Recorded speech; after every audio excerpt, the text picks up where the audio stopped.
Animated progress bars can be great for displaying stats, progress, or any type of changing value in your videos. Let's get started. First, select the rectangle tool and draw a rectangle that will be the border of the progress bar. Next, uncheck Fill and check Stroke. Change the stroke value to 5 to make the border thicker.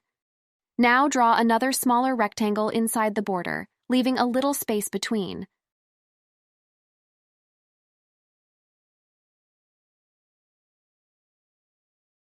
Uncheck Stroke and check Fill for this inner rectangle. Change the fill color to whatever you want for your progress bar.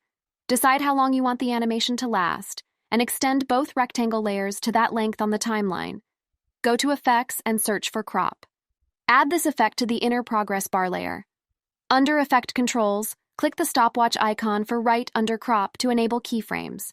Move the timeline playhead to the start and adjust right so the bar is not moving yet. Then go to the end of the layer and increase right until the progress bar disappears completely. This will make the bar animate from full to empty. You can customize the animation speed by adjusting the keyframes. And that's it. Now you have a smooth animated progress bar you can use to display values.